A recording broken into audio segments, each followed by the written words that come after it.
Chemistry. आज हम क्या जानेंगे? आज हम जानेंगे ऑर्गेनोमेटेलिक केमिस्ट्री के बारे में, क्योंकि आपका जो CSIR नेट हो, गेट हो, आपका WBC जो भी PhD केमिस्ट्री जो भी हो, इनऑर्गेनिक केमिस्ट्री में सबसे हाई वोल्टेज में रहता है कोरिलेशन केमिस्ट्री, देन आता है organometallic, and then after that a block and EPI, ये सब बाकी सब आता है। तो पहले तो कोरिलेशन केमिस्ट्री इंपॉर्टेंट है। कोरिलेशन केमिस्ट्री के बाद इंपॉर्टेंट होता है आपको ऑर्गेनोमेटेलिक केमिस्ट्री, और ऑर्गेनोमेटेलिक केमिस्ट्री से बहुत सारा क्वेश्चन आता है, ऐसे कि आपका ट्रिकी क्वेश्चन भी आता है। इसको अगर स्किप करो तो आपका इनऑर्गेनिक गया काम से, ठीक। तो organometallic chemistry is very important. तो आपका ऑर्गेनोमेटेलिक मतलब क्या होता है? देखो, ऑर्गेनो मतलब कोई भी ऑर्गेनिक कुछ भी होगा, मेटालिक मतलब वहाँ पर मेटल का एक रोल है। अगर आप एनालाइज करो एक नाम को, मतलब ऑर्गेनोमेटेलिक कैसे हुआ, तो वहाँ पर कोई भी ऑर्गेनिक कुछ भी होगा और मेटालिक कुछ भी होगा, राइट। अच्छा, तो पहले बोला गया था organometallic chemistry is basically the branch of chemistry where organometallic compounds and its property that should be studied. Okay, आपका ऑर्गेनोमेटेलिक केमिस्ट्री ऐसा एक ब्रांच ऑफ केमिस्ट्री है जहाँ पर आपको ऑर्गेनोमेटेलिक कंपाउंड के बारे में पढ़ाया जाता है, ठीक। तो ये जो आपका ऑर्गेनोमेटेलिक कंपाउंड है वो क्या है वो पहले जानना है। आपका ऑर्गेनोमेटेलिक कंपाउंड जो होता है ऑर्गेनोमेटेलिक कंपाउंड मतलब क्या होता है, क्या हो सकता है? यहाँ पर हो सकता है आपका कोई भी मेटल और कार्बन का बॉन्ड होगा, मेटल और कार्बन का बॉन्ड होगा।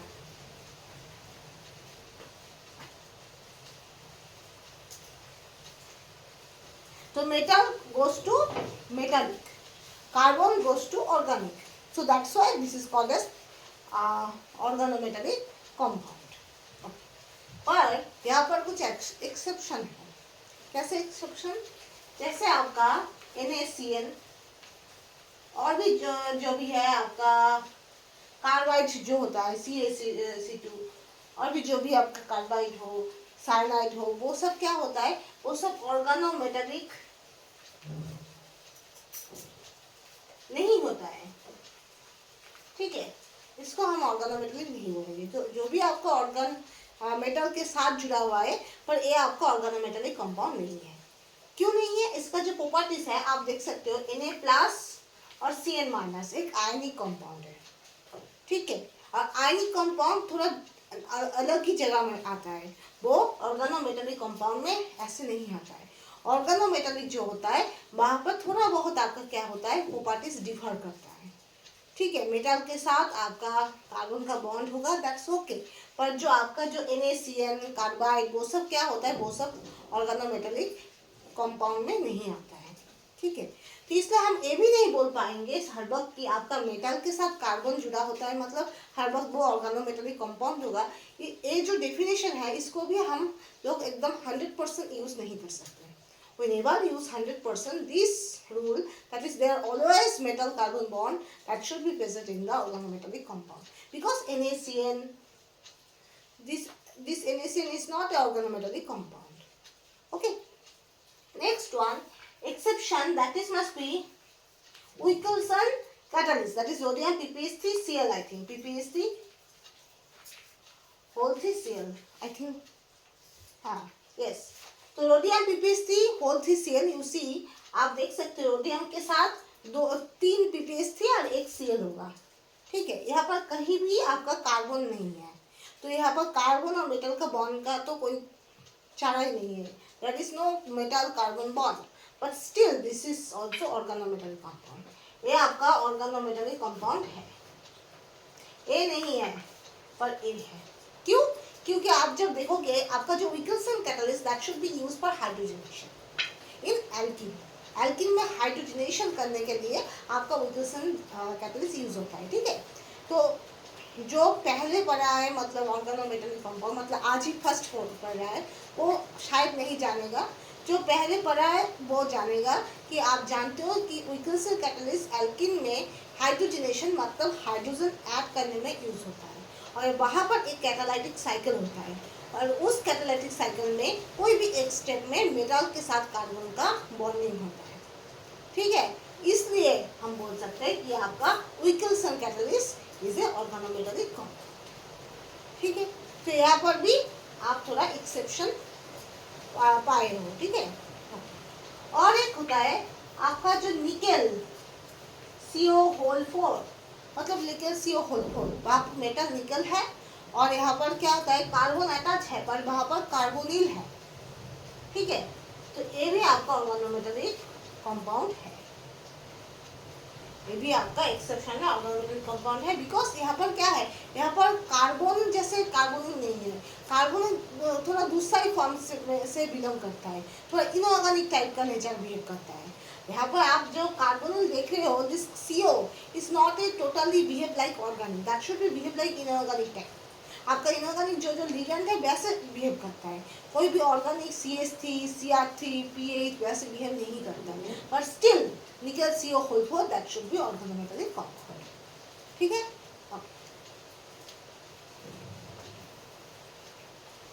आपका फर्स्ट ऑर्गेनोमेटालिक कंपाउंड इसको हम बोलते हैं कोकोडाइल ऑक्साइड। यहाँ पर आर्सेनिक होगा, मिथाइल होगा, मिथाइल होगा, आर्सेनिक होगा, मिथाइल होगा, मिथाइल होगा, ठीक। इसको हम क्या बोलते हैं कोकोडाइल ऑक्साइड, ओके। तो इसको इसका जो स्पेलिंग होता है वो कोकोडाइल ऑक्साइड, ये आपका फर्स्ट ऑर्गेनोमेटालिक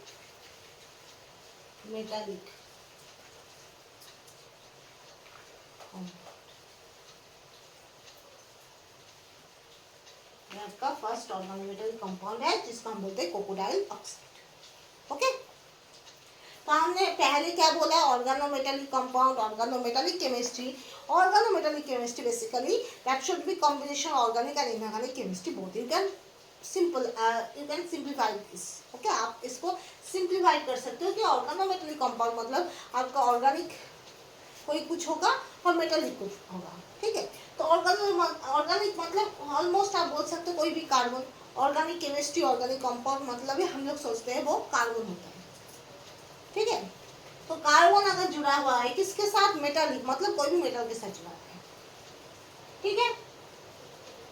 पर वहां पर आपका कुछ एक्सेप्शन है, जैसे आपका NaCN वो ऑर्गेनोमेटालिक कंपाउंड नहीं है, क्योंकि Na+ और Cn- आप जानते हो कि Na+ आपका मेटल है, Cn- ऑब्वियसली वो लिगेंड है, कार्बन है, but still that is not a organometallic compound, ठीक है। Next Wilkinson catalyst that is sodium PPST3Cl, that should B, वहाँ पर क्या है कोई भी मेटल कार्बन बॉन्ड नहीं है, no metal carbon bond is present in sodium PPST3Cl, that is Wilkinson catalyst, but still Wilkinson catalyst is a what organometallic compound. क्यों? क्योंकि in the catalytic cycle there should be metal carbon bond can be produced. आपका Wilkinson catalyst में metal carbon bond produce होता है, इसलिए। Next one nickel CO4 that is nickel carbonyl complex, वो भी आपका क्या होता है ऑर्गेनोमेटालिक कंपाउंड होता है, क्योंकि यहाँ पर आपका एक्सेप्शन इसलिए बोला गया है कि आपका मेटल कार्बन बॉन्ड तो होता है, पर यहाँ पर जो कार्बोनिल है जो CO है वो आपका नॉर्मल जो ऑर्गेनिक लिगेंड है वैसे बिहेव नहीं करता है, पर स्टिल वो निकल के साथ निकल CO4 बनाकर ऑर्गेनोमेटालिक कंपाउंड है। ऐसे कि आपका निकल CO4 को छोड़कर भी और जितना भी कार्बोनिल कॉम्प्लेक्स है, मेटल कार्बोनिल कॉम्प्लेक्स है, सब आपका ऑर्गेनोमेटालिक कंपाउंड में आएगा, जैसे ApCO5, ठीक है, BCO6-, जितना भी आपका मेटल कार्बोनिल कॉम्प्लेक्स होगा सब ऑर्गेनोमेटालिक कंपाउंड है, ओके। और जो भी आपका विल्किंसन कैटलिस्ट के जैसा आप कैटलिस्ट पाओगे जहां पर आपका मेटल कार्बन बॉन्ड प्रोड्यूस होगा, हाई चांस वो भी ऑर्गेनोमेटालिक कंपाउंड भी हम सोच सकते हैं। Next one the first organometallic compound क्या होगा, कोकोडाइल ऑक्साइड, जिसमें ऑक्सीजन अटैच है 2 आर्सेनिक मेटल के साथ और 2 आर्सेनिक मेटल ईच 2 CH3 और 2 मिथाइल के साथ जुड़ा हुआ है, ओके। नेक्स्ट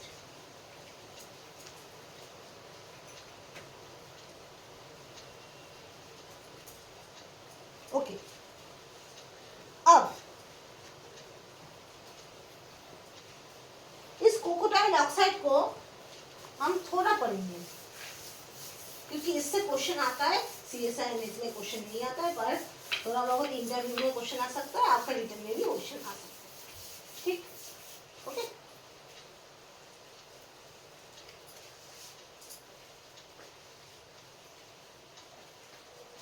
ओके, तो आपका क्रोकोडाइल ऑक्साइड मतलब arsenic, methyl methyl, arsenic methyl methyl.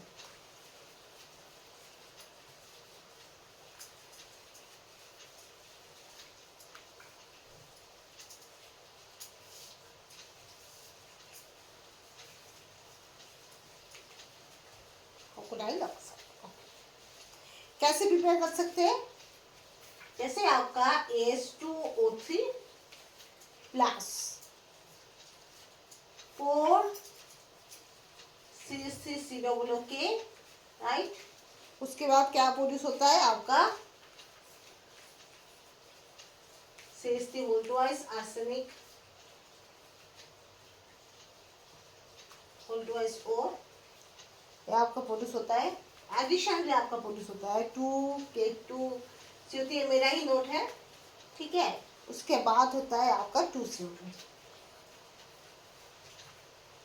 ठीक है। ये आपका रिएक्शन है, प्रिपरेशन है कि आपका AS2O3 कोई भी आर्सेनिक का ऑक्साइड जो होता है उसके साथ आपका potassium salt of acetic acid, ठीक है। एसिटिक एसिड का पोटेशियम सॉल्ट जो होता है CaCO, वो पोटेशियम सॉल्ट हम नहीं बोलेंगे, आई थिंक पोटेशियम एसिटेट, जो भी बोल, सोडियम एसिटेट पोटेशियम एसिटेट भी होगा। तो पोटेशियम एसिटेट और रिएक्शन करने के बाद हम लोग का एक क्रोकोडाइल ऑक्साइड होगा, उसके बाद एडिशनली बाई प्रोडक्ट भी होगा जो K2CO3 and also carbon dioxide release होगा, ठीक है। और एक रिएक्शन फेवरेबल है, इसका कारण है कार्बन डाइऑक्साइड लिबरेट करता है। आप जानते हो जहाँ पर भी आपका कोई गैस लिबरेट करता है वो एंट्रोपिकली मोर फेवरेबल होता है, क्योंकि आपका एंट्रोपी गैस का सबसे मैक्सिमम होता है, उसके बाद लिक्विड, उसके बाद सॉलिड। एंड गैस का बहुत ही ज़्यादा मैक्सिमम होता है, मतलब लिक्विड और सॉलिड के रेस्पेक्ट में आपका गैस का एंट्रोपी बहुत ज़्यादा बढ़ जाता है। And that's why for entropically when gas releases in any reaction, कोई भी रिएक्शन में गैस रिलीज हो रहा है तो वो रिएक्शन फेवरेबल होता है बाय एंट्रोपी, ओके। और एंट्रोपी जितना पॉजिटिव होता है उतना ही -T del S, मतलब आप जानते हो Gibbs energy del G equal to del H minus T del S, ऐसे ही लिखे हैं। तो आपका del S जितना भी बढ़ेगा, मतलब पॉजिटिव में बढ़ेगा, उतना ही आपका -T del S कितना होगा, नेगेटिव होगा। और जितना -T del S नेगेटिव होगा, आपका del H less deciding factor हो जाएगा। मतलब सोचो आपका T del S बहुत ही बढ़ रहा है, -T del S बहुत ही बढ़ रहा है, बढ़ते बढ़ते इतना बढ़ गया है कि आपका del H पॉजिटिव हो या नेगेटिव हो कोई मायने नहीं देता है। आपका T del S ही आपका del G को पोलेबल नेगेटिव कर दिया है। और आप जानते हो del G मतलब गिब्स की एनर्जी जितना नेगेटिव हो उतना वो प्रोसेस स्पॉन्टेनियस होगा, ठीक है। तो ये आपका एंट्रोपिकली फेवरेबल है। ये हर चीज़ हम थर्मोडायनामिक्स में समझा देंगे, ठीक है। नेक्स्ट,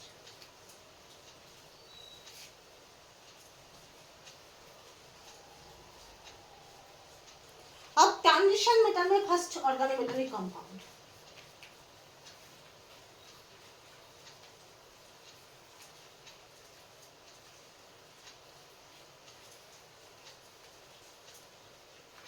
ट्रांजिशन मेटल क्या होगा, प्लैटिनम Cl CH2, यहाँ पर भी CH2 होगा, यहाँ पर भी CH2 होगा। इसको हम बोलते हैं जेस सॉल्ट, क्या बोलते हैं, जेस सॉल्ट, जेस salt. First organometallic transition complex, transition organometallic compound, that should B जेस सॉल्ट, जहाँ पर आपका प्लैटिनम के साथ 3 Cl और एक आपका इथिलीन जुड़ा होगा, ठीक। नेक्स्ट,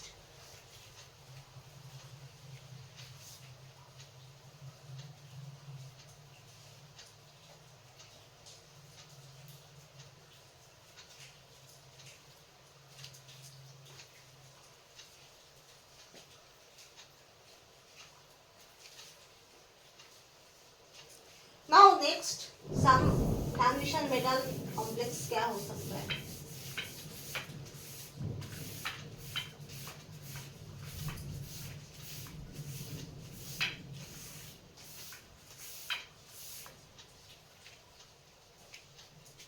क्या हो सकता है कैल्शियम मेटल?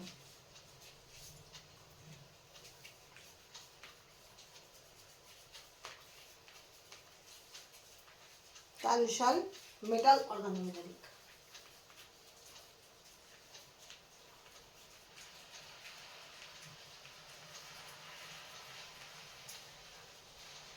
क्या हो सकता है कैल्शियम मेटल ऑर्गेनोमेटेलिक?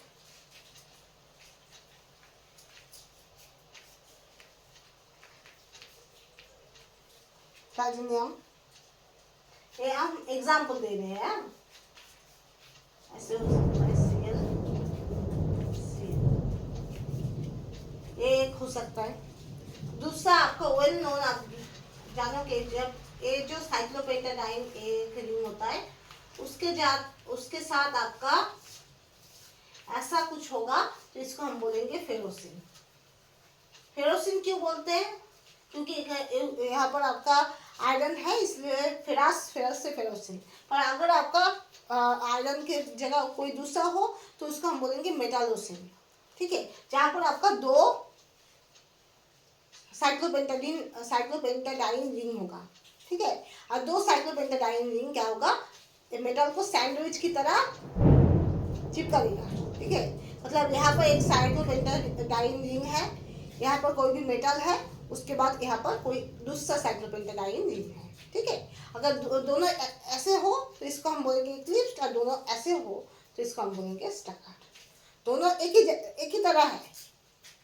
ये जो है ये आपका इक्लिप्स नहीं है, ये आपका स्टैगर्ड है, क्योंकि ऊपर का ऐसा है और नीचे का ऐसा है, इसको हम बोलते हैं स्टैगर्ड। ठीक, और दोनों एक ही जगह में है, दोनों यहाँ पर है या फिर दोनों यहाँ पर है तो इसको हम बोलेंगे इक्लिप्स्ड। ठीक है, ये आपका स्टैगर्ड है, ये आपका फेरोसिन। दूसरा क्या है, निकेल CO4, तो ये आपका टेट्राहेड्रल होता है, सिंगल डैश होता है, ये आपका निकेल CO4। ये सब आपका ट्रांजिशन ऑर्गेनोमेटेलिक कंपाउंड का एग्जांपल है, आप लिख सकते हो। और इसके साथ साथ आप रोडियम जो PPST होता है वो भी होता है, रिपल्सन कैटलिस्ट। ये भी आपका क्या होता है, ट्रांजिशन मेटल कॉम्प्लेक्स है, रोडियम PPST बोलते हैं Cl। Okay, next.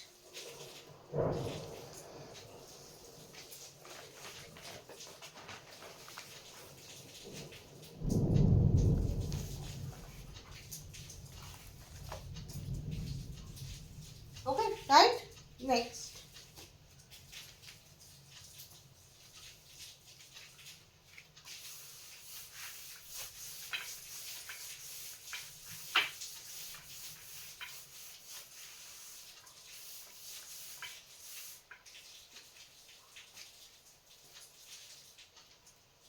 लैंथेनाइट में भी हो सकता है, एक्सिडाइट में भी ऑर्गेनोमेटेलिक कंपाउंड हो सकता है।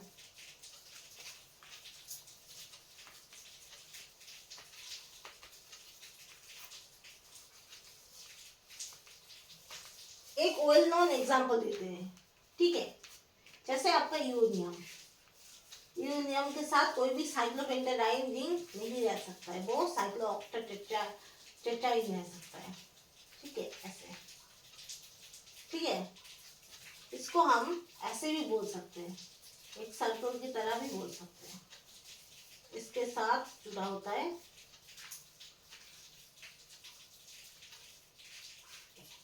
इसको हम बोलते हैं यूरानोसिन।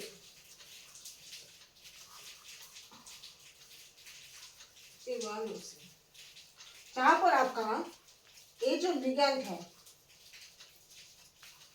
इसको हम ऐसे भी बोल सकते हैं, ऐसे भी बोल सकते हैं। ठीक है, आपका यूरानोसिन है। ये आपका लैंथेनाइट एक्टिनाइट में भी आपका ऑर्गेनोमेटेलिक कंपाउंड्स पाया जा सकता है। ठीक है, तो वहां पर एक अच्छा इंपॉर्टेंट एग्जांपल है आपका यूरानोसिन। ठीक,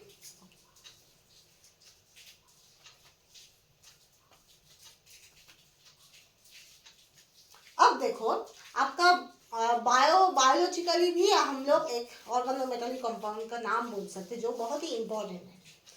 ऐसा हो सकता है आपका इंटरव्यू या फिर कोई भी वाइवा में आपको पूछा गया है कि आपका शरीर में पाया गया, मतलब इन ह्यूमन बॉडीज पाया गया था organometallic compounds is there and the name you have to say. Okay, so what is the name? आपको ऐसा कोई ऑर्गेनोमेटेलिक कंपाउंड के एग्जांपल पूछा गया है जो आपका बायोलॉजिकली देखा जा सकता है, मतलब कोई भी बॉडी में इसका रोल हो सकता है, तो क्या होगा, क्या हो सकता है? आपका हो सकता है विटामिन B12 है, हो सकता है क्लोरोफिल है, हो सकता है आपका कोरिन, परफाइलिन, वो सब है, पर सबसे अच्छा एग्जांपल हो सकता है वो है विटामिन B12। ठीक है, क्योंकि विटामिन B12 सबसे पहले पाया गया बायो ऑर्गेनोमेटेलिक कंपाउंड है, मतलब बायोलॉजिकली इसका एक रोल है, उसके साथ साथ वो ऑर्गेनोमेटेलिक कंपाउंड भी है, और इसको फर्स्ट ऐसे पाया गया है। ठीक है, उसके पहले कोई भी बायोलॉजिकली रोल वाला ऑर्गेनोमेटेलिक कंपाउंड पाया नहीं गया है। ठीक है, अब देखो आपका विटामिन B12 जब भी आएगा आप ये भी बोल सकते हो vitamin B12 and vitamin B12 coenzyme. कुछ फर्क नहीं पड़ता है, फर्क सिर्फ यही पड़ता है आपका विटामिन B12 जो होता है उसको हम बोलते हैं साइनोकोबालामिन, जहाँ पर आपका साइनाइड रहेगा, और दूसरा होता है कोएंजाइम, वहाँ पर साइनाइड नहीं रहेगा, कोई दूसरा कुछ होता है कि एडेनोसिन कुछ मैंने पढ़ाया था वो रहेगा, एक बड़ा सा रेसिड्यू रहेगा। ठीक, उसके साथ साथ और भी बहुत सारा आपका डेरिवेटिव पाया जा सकता है विटामिन B12 का, जैसे आपका एक्वा कोबालामिन, मिथाइल कोबालामिन, वो सब, मतलब आपका साइनाइड की जगह में मिथाइल है, वाटर है, this all. Okay, so next,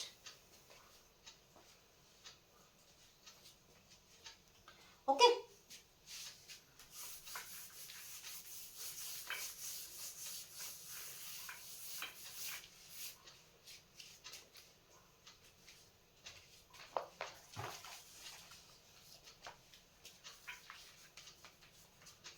vitamin B12 cyanocobalamin, ठीक है, या फिर एंड ऑल्सो इसका कोएंजाइम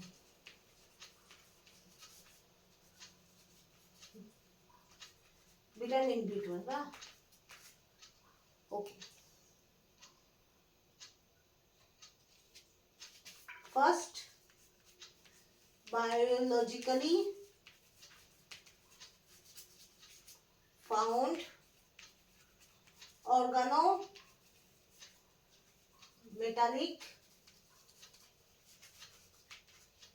कंपाउंड, जहां पर आपका मेटल क्या होता है, मेटल होता है कोबाल्ट, कोबाल्ट +3 एंड इसका आई थिंक T2G6 Eg0 होता है configuration, that's it. Okay,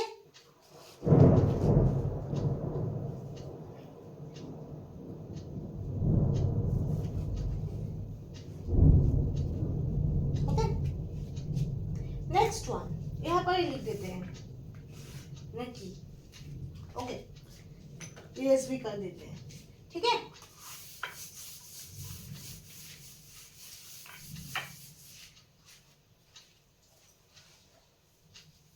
next one आपका फर्स्ट ऑर्गेनोमेटालिक कंपाउंड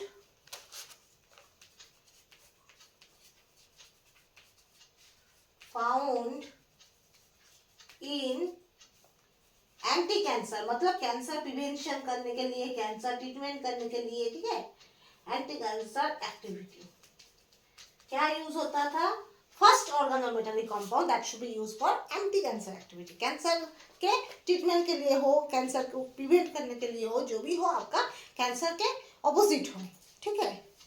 तो फर्स्ट जो organometallic compound that should be found in anti cancer activity that should B आपका होता है Cp2 टाइटेनियम Cl2, मतलब ऐसे आपका सीधा ही होगा,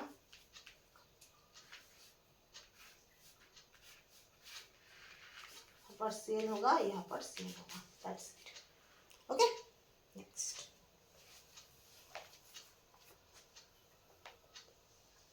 कुछ कैटलिस्ट एंड ऑल्सो उसका प्रोसेस आप लिख सकते हो, ठीक है, हम आज ही लिखा लेते हैं। Next I will discuss on hapticity, ठीक है।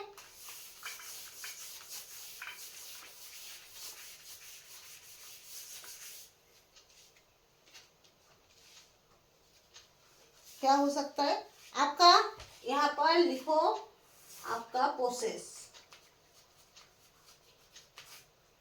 यहाँ पर आपका कैटालाइसिस। ये मेरा नोट है, बुक से लिया है, ठीक है, reference books, various type of books, आप बहुत सारे बुक्स आप पढ़ सकते हो, ठीक है। तो आपका फर्स्ट जो है वो है Wilson catalyst sodium PPSC whole C cell, इसको हम बोलते हैं Wilson catalyst. Sodium PPSC whole C cell को हम क्या बोलते हैं, विल्सन कैटालिस्ट। वो किस काम के लिए यूज होता है, आपका हाइड्रोजिनेशन, हाइड्रोजिनेशन मतलब कोई भी एल्किन में आपका, स्पेसिफिकली एल्किन में क्या होता है, हाइड्रोजन ऐड करने का करता है, ठीक है। और जब कोई भी अनसैचुरेटेड एल्किन में हाइड्रोजन ऐड होता है तो वो सैचुरेटेड एल्किन प्रोड्यूस करता है, ठीक है। नेक्स्ट दो क्या है, कोबाल्ट टू CO होल, जो आपका ड्यूरिंग आपका catalytic cycle H cobalt CO whole पर प्रोड्यूस करता है, वहां से कार्बोनिल चला जाता है H कोबाल्ट CO होल 3, जो अल्टीमेटली रिएक्शन में पार्टिसिपेट करता है।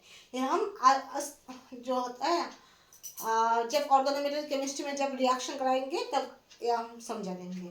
यहाँ पर स्पेसिफिकली हाइड्रोफॉर्माइलेशन मतलब कोई भी ग्रुप में आपका CHO एल्डिहाइड जो होता है उसको इनकॉर्पोरेट करता है, हाइड्रोफॉर्माइलेशन, ठीक है। Next one, sodium CO whole twice I2 minus, ये जो काम करता है इसको हम बोलते हैं मोनसांटो एसिटिक एसिड, मोनसांटो ना, इसको हम बोलते हैं methanol carbonylation. Okay, I think इसको ही हम बोलते हैं, ठीक है, हम देख लेंगे कार्बोनाइलेशन, ठीक है। दूसरा क्या होता है, एक C है, ठीक है। 4 है जो जिसको हम बोलते हैं गैप्स कैटालिस्ट।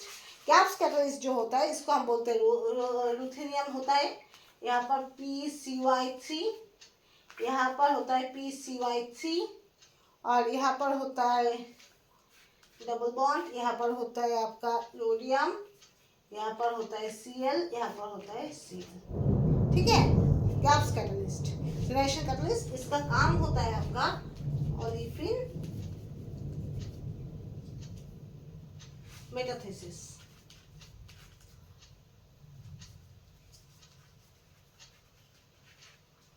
ठीक है, ओलेफिन मेटाथेसिस, गैप्स कैटालिस्ट।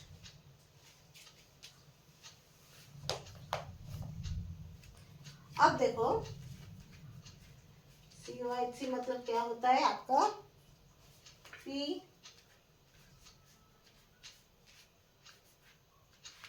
ऐसे 3 साइक्लो हेक्साइल ग्रुप जब जुड़ा होता है इसको हम बोलते हैं PCY3।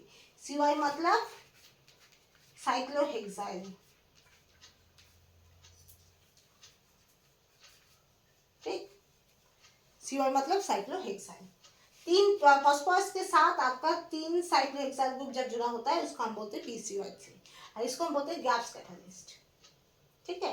ये आपका विल्सन कैटालिस्ट, ये आपका यूज होता है हाइड्रोफॉर्माइलेशन में, ये आपका मिथानॉल कार्बोनाइलेशन में, ये आपका गैप्स कैटालिस्ट ये यूज होता है ओलेफिन मेटाथेसिस में, और जो PCY3 मतलब फॉस्फोरस आपका 3 साइक्लोहेक्साइल रिंग के साथ जुड़ा हुआ है, CY मतलब साइक्लोहेक्साइल, ओके।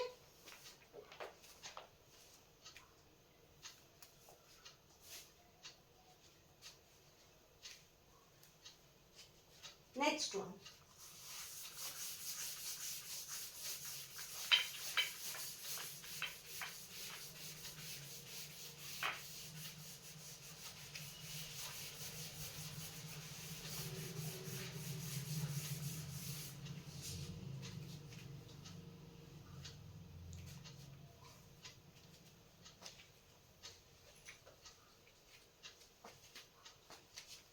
नेक्स्ट क्या होता है, नेक्स्ट बोला गया है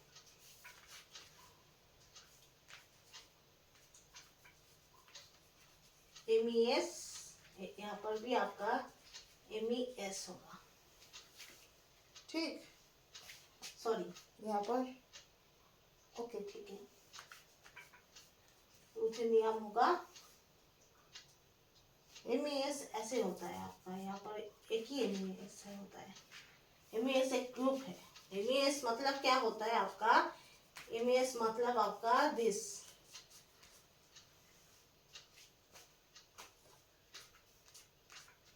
इसको हम बोलते हैं, ठीक है।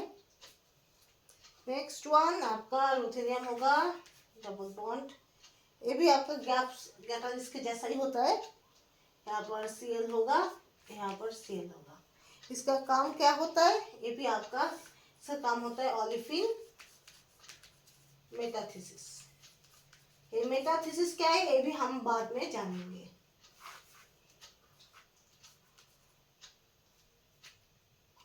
मेटाथीसिस रुको,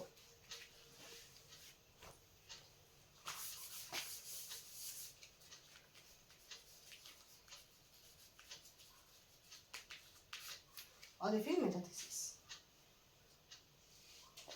इसको हम बोलते हैं second generation catalyst in heterocyclic compound, इसको हम बोलते हैं इन हेटेरोसाइक्लिक, हेटेरोसाइक्लिक क्यों बोला गया है, यहाँ पर एक नाइट्रोजन है, यहाँ पर एक नाइट्रोजन है, इसलिए हम इन हेटेरोसाइक्लिक कंपाउंड बोल सकते हैं। इसका अलग सा एक चैप्टर भी होता है, अगर आप पढ़ोगे क्या होता है, कौन सा बुक है, बहुत सारा बुक होता है ऑर्गेनोमेटेलिक कंपाउंड का, ठीक है, जहाँ पर एक क्या होता है, आपको इन हेटेरोसाइक्लिक कंपाउंड का एक अलग सा आपको चैप्टर मिलेगा, वो MSc का आपका 3rd 4th सेमेस्टर में पढ़ाया जा सकता है, ठीक है, तो वहाँ पर आप ए वाला जो कैटलिस्ट है इसको आप देख सकते हो, वो मेनली आपका ओलेफिन मेटाथीसिस में यूज होता है, ठीक है। And next I will discuss on hapticity, आज के लिए इतना ही, ठीक है, first class that's okay. Next I will discuss on hapticity, then I will discuss on metal carbonyl complex, then I will discuss on ferrocene, उसके बाद आहिस्ता आहिस्ता हम कैटालिटिक साइकिल भी पढ़ाएंगे, उसके बाद आहिस्ता आहिस्ता oxidative addition, reductive elimination, beta elimination, और उसके साथ क्या होता है एगोस्टिक इंटरेक्शन, वो सब पढ़ाएंगे। और उसके बाद अब क्या रहेगा आपका, जो थोड़ा बहुत हम वो भी पढ़ा देंगे, आपका जो मेटल का जो होता है ना, क्या बोले, ऑर्गेनोमेटेलिक जो रिएजेंट्स है वो भी हम पढ़ा देंगे, ठीक है, क्योंकि वो ऑर्गेनिक केमिस्ट्री में होता है, फिर भी हम पढ़ा देंगे। उसके बाद क्या होता है, हम थोड़ा बहुत अगर हो सके तो एक gaps catalyst in heterocyclic compounds, उसके बाद जो ये सब थोड़ा बहुत करा देंगे, ठीक है। सो आज के लिए इतना ही, next I will discuss on hapticity, okay.